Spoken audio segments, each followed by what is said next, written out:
Para conocer quiénes somos, precisamente debemos saber de dónde venimos y de dónde es nuestro origen para poder conocer nuestro presente y nuestra historia. Lo fundamental para entender qué pasa en nuestro mundo actual. Porque lógicamente a veces no sabemos quiénes somos. Los dejo con el doctor Arturo Lalpietri, que nos explicará de dónde venimos. Con todo ese transcurso de 5 siglos, todavía no hay una respuesta satisfactoria, aceptada, firme a la pregunta de ¿qué es la América hispana? ¿Qué es la América Latina? ¿Qué somos? Hay una vacilación sobre nuestra identidad que se podría reflejar y que incluso se refleja en el mismo hecho de que no tenemos un nombre. Se dice América Hispana, América Española, Hispanoamérica, América Latina, Indoamérica.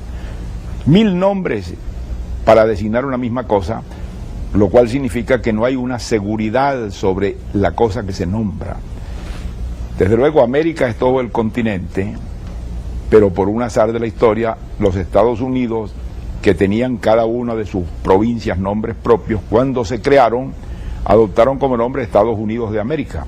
Y eso ha traído la confusión de que para mucha parte del mundo, americanos son los ciudadanos de los Estados Unidos.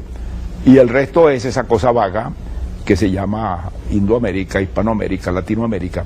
Todos nombres insatisfactorios y que no corresponden exactamente a la cosa que se quiere designar. Esa reflexión sobre la identidad, sobre lo que somos, me ha atormentado a mí siempre. He dedicado a eso muchos años de mi vida. Se lo sigo dedicando porque considero que allí está uno de los nudos fundamentales para que nosotros entendamos no solamente lo que somos, sino el papel que nos corresponde desempeñar. Mientras un hombre tiene una vacilación sobre su identidad, tiene muchos obstáculos, muchos tropiezos, muchos inconvenientes para realizarse. Porque habría que preguntar, ¿realizarse cómo? ¿Realizar qué? Si él comienza por no saber exactamente qué es él. Este proceso de búsqueda y de reflexión, que yo he hecho mi último tentativa comprensiva final en un libro reciente que se llama Godos, Insurgentes y Visionarios. Allí me pregunto, ¿qué es el Nuevo Mundo? ¿Qué es Hispanoamérica? ¿Qué somos? Habría que empezar por decir cosas que parecen raras. Es decir, América es una invención intelectual de Europa. Esto parece una afirmación absurda. ¿Cómo va a ser una invención intelectual?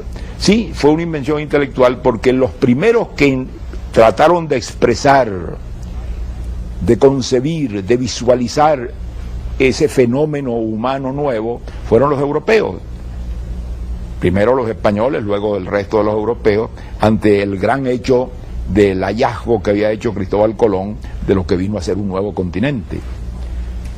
Esa visión no era fácil. A los hombres nos cuesta mucho trabajo ver la realidad. Generalmente llevamos dentro de nosotros una visión conceptual de las cosas y la proyectamos hacia afuera. Más que ver, proyectamos visiones. Más que percibir lo que está afuera, somos como unas linternas mágicas que están exteriorizando visiones que traemos en la mente. Y eso se ve en el proceso del descubrimiento de América.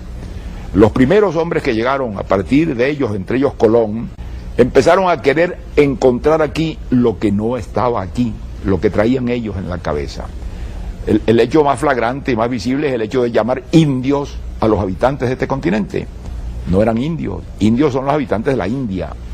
Pero el primer equívoco fue pensar que esto era Asia, y Colón pensaba que había llegado a la costa de Asia, y que por lo tanto esos seres que estaban allí eran indios, es decir, pertenecían a la India, eran asiáticos, porque Colón no sabía que había topado un nuevo continente, y no se vino a saber sino mucho más tarde.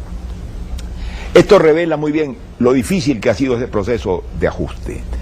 Llamaron indios a los habitantes que no eran indios, y se quedaron llamándose indios. Pero luego Colón pensó, y esto tiene consecuencias inmensas, cuando vio a aquellos indios de las Antillas que vivían en una vida primitiva, de cazadores, de pescadores, de agricultores elementales, casi desnudos, en una vivienda muy frugal y muy sencilla, que había encontrado a unos seres que vivían como en el paraíso terrenal, es decir, que había encontrado el paraíso terrenal. Esto no es una visión tan gratuita. Si había encontrado el paraíso terrenal, y él lo describe en su primera carta a los reyes, era porque él pensaba que aquellos hombres vivían en la felicidad, en la paz, en la abundancia, sin pobreza, sin guerra, sin odios, sin ninguno de los males que afectaban a la sociedad europea. Esa imagen que Colón va a proyectar va a tener repercusiones inmensas, va a crear toda una filosofía política cuyas consecuencias ha sido todo el proceso de lo que llamamos la era de las revoluciones, que tiene su origen en la visión que tuvieron los primeros descubridores de que esto era el paraíso terrenal. Y los primeros que empezaron a filosofar sobre esto crearon la visión de la utopía, que era el lugar donde estaba pues el bienestar, la felicidad de los hombres realizada en la tierra. Esa era una visión falsa, desde luego era una visión falsa. No solamente no había paraíso terrenal, sino hombres como en todo el resto del planeta, que vivían en unas condiciones distintas por muchas razones. Pero es que además ellos van a buscar, por ejemplo, las Amazonas. A nosotros nos haría sonreír hoy en día, pero era una búsqueda muy seria.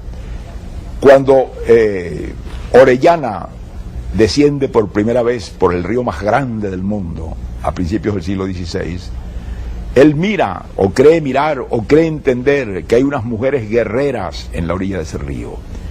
Y entonces dice, estas son las Amazonas.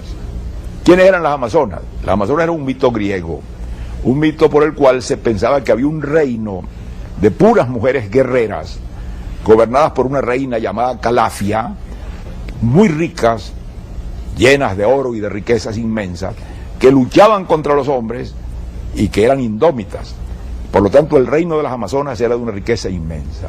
Y Orellana, bajando por el inmenso río, cree que ha topado con el borde del reino de las Amazonas con que soñaron los griegos, y llama a ese río Río de las Amazonas. No podía haber una idea más visionaria que aquella y más irrealista que aquella. Pero es que Cortés, cuando va a la conquista de México, Cortés también va buscando el reino de las Amazonas, porque él piensa que existe el reino de las Amazonas y que eso es de una riqueza inmensa. Y como él ha encontrado las riquezas de Moctezuma, ellos siempre pensaban que había algo más allá mejor. De modo que si las riquezas de Moctezuma eran gigantescas, debía haber más allá algo mucho más rico, y ese más allá era el reino de las Amazonas. De modo que cuando la primera expedición que Cortés manda a atravesar a México, que desemboca en la costa pacífica, y mira enfrente lo que creían ellos que era una isla, y que no era una isla, sino que es lo que llamamos hoy en día la Baja California, ellos piensan que esa es la isla de las Amazonas, el reino de las Amazonas. Y lo llaman California. ¿Por qué? Porque California, en las viejas novelas caballerescas españolas del siglo XVI, era el reino de la reina Calafia, el reino de las Amazonas. Y por eso se llamó California, y se llama todavía California, por una visión deformante europea.